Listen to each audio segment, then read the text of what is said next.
আসসালামু আলাইকুম, welcome to my another video. কেমন আছেন সবাই? নিশ্চয়ই অনেক ভালো আছেন। আমিও অনেক ভালো আছি। আজকে আমি আপনাদের সাথে খুবই পুরনো একটা রেসিপি শেয়ার করব। আজকে আমি ফলি মাছের কোপ্তা কিভাবে বানানো হয় সেটাই শেয়ার করতে যাচ্ছি। আমি কিন্তু 2টা ফলি মাছের কোপ্তা বানানো দেখাবো। শুরুতেই আমি মাছগুলোকে খুব ভালোভাবে পরিষ্কার করে ধুয়ে নিয়েছি। এরপর আপনারা অবশ্যই দেখতে পাচ্ছেন মাছগুলোকে খুব ভালোভাবে পুঁতা দিয়ে একটু থেতলে নিয়েছি, যাতে করে মাছের চামড়া থেকে মাছগুলো আলাদা করা যায়। ভিডিওটা ফাস্ট করা আছে, কিন্তু মাছের কোপ্তা করার জন্য মাছ থেকে চামড়াটা আলাদা করার সময় অবশ্যই খুব আস্তে আস্তে করতে হবে, তা না হলে চামড়াটা কিন্তু কেটে যাবে। এরপর মাছগুলো খুব ভালোভাবে আমি পাটায় বেটে নিলাম। বাটার সময় মাছের ভেতরে থাকা কাঁটাগুলো আমি বেছে ফেলে দিয়েছি। এরপর মশলাগুলো বেটে নেব।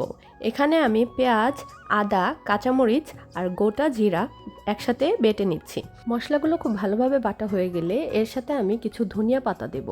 ধনিয়া পাতাগুলো আমি খুব ভালোভাবে বেটে নিয়েছি। এরপর আমি গুঁড়ো মশলাগুলো সব দিয়ে দিব।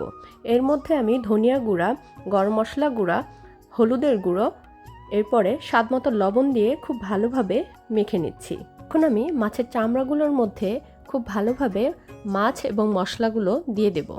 দেখতেই পাচ্ছেন খুব ভালোভাবে কিন্তু আস্তে আস্তে মাছগুলো ভেতরে সুন্দরভাবে দিয়ে দিতে হবে।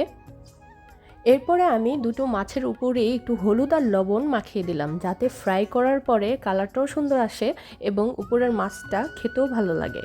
যেহেতু মাছের মধ্যে মশলা এবং মাছ দুইটা মিক্সড হওয়ার পরে একটু মোটা হয়ে গেছে, তাই জন্য চুলার আঁচ কমিয়ে খুব ভালোভাবে মাছগুলোকে আমি ফ্রাই করে নিয়েছি।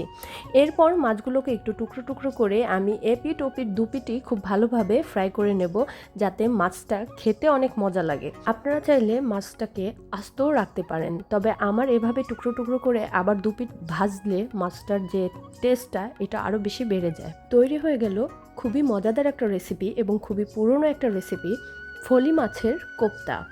এভাবে বানিয়ে আপনারা খালিও খেতে পারেন এবং ভাতের সাথেও খেতে পারেন।